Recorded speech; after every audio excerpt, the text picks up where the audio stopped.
साथियों नमस्कार। मैं दीपक संयोग शास्त्री। साथियों, वोटर लिस्ट में वोटिंग राइट्स को लेके, जॉइंट ओनर्स के वोटिंग राइट्स को लेके काफ़ी गहमा-गहमी है। साथियों, जॉइंट ओनर्स के लिए एक अलग से क्लोज है अपार्टमेंट एक्ट बाईलॉज में, रूल नंबर 5। उसमें अगर एक से ज़्यादा ओनर्स हैं तो शेयर सर्टिफिकेट के थ्रू ही हम डिसाइड करते हैं कि उसमें किसका पहला नाम है और वही वोटर लिस्ट में जाए।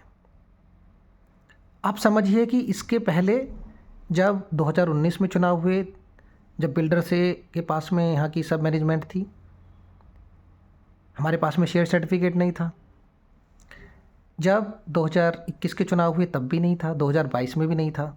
तो क्या अगर शेयर सर्टिफिकेट नहीं है तो क्या इस देश का जो इतना सशक्त संविधान है, कानून है, लॉ है, उसमें प्रावधान ही नहीं है कि फिर कैसे वोट करें?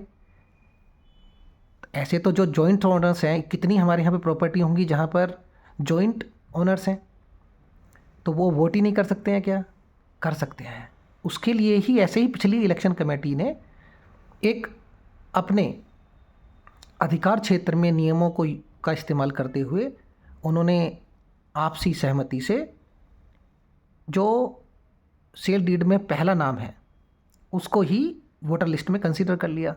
ऐसा कोई रूल नहीं है, ना शेयर सर्टिफिकेट था उसके उनके पास में कि भाई जिसके बेसिस पे वो देखते कि पहला ये, उन्होंने भी एक मान लिया और वो संवैधानिक है। ये कोर्ट भी मानती हैं। साथियों, हमारा जो वोटिंग के राइट्स हैं वो दोनों या तीनों या चारों जितने भी जॉइंट ओनर्स हैं वो किसको देना है वो मिलकर डिसाइड करते हैं। जो मेंबरशिप लेते हैं, जब वो 1000 रुपये की फ़ीस देते हैं तो एओ को उनको एक फॉर्म देना चाहिए, उसमें वो पूछना चाहिए। वो नहीं दिया, वो एओ जाने, वो उनके अधिकार क्षेत्र का मामला है, क्यों नहीं दिया, देना चाहिए था।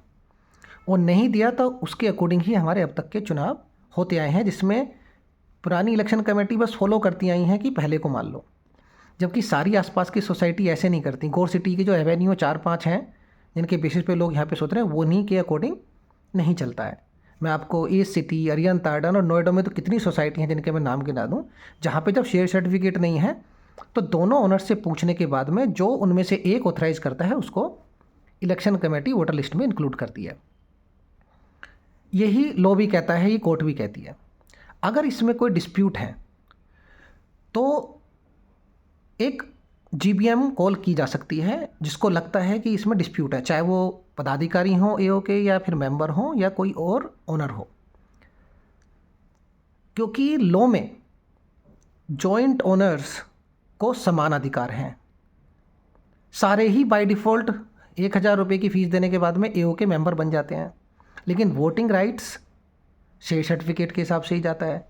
लेकिन शेयर सर्टिफिकेट नहीं है तो इलेक्शन कमेटी जो संवैधानिक जीबीएम में डिक्लेयर्ड इलेक्शन के बाद में दी हुई प्रक्रिया से बनी है, उसको ये अधिकार होता है कि वो चुने, या तो पहला ही को मान ले या फिर वो पूछ ले दोनों में से कि भी कौन सा रखना है, क्योंकि दोनों को समान अधिकार है। आपकी इस इलेक्शन कमेटी ने भी संविधान का इस्तेमाल करते हुए ही अपने अधिकार क्षेत्र में ये किया है।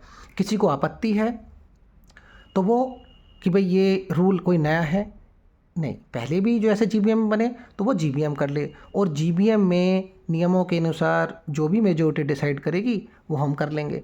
नहीं है तो हमें जीबीएम के थ्रू ही लोगों ने अधिकार दिया है इस इलेक्शन कमेटी को कि हम ज़्यादा से ज़्यादा वोटिंग राइट्स, पार्टिसिपेशन लोगों का इंश्योर करें, और ये वाली जो प्रोसेस है वो पहली से वाली से भी ज़्यादा संवैधानिक है, अगर मैं अपनी बात कहूँ तो।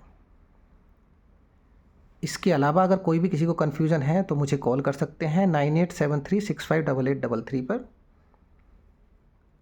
आप सभी के कोऑपरेशन के लिए बहुत बहुत धन्यवाद। नमस्कार।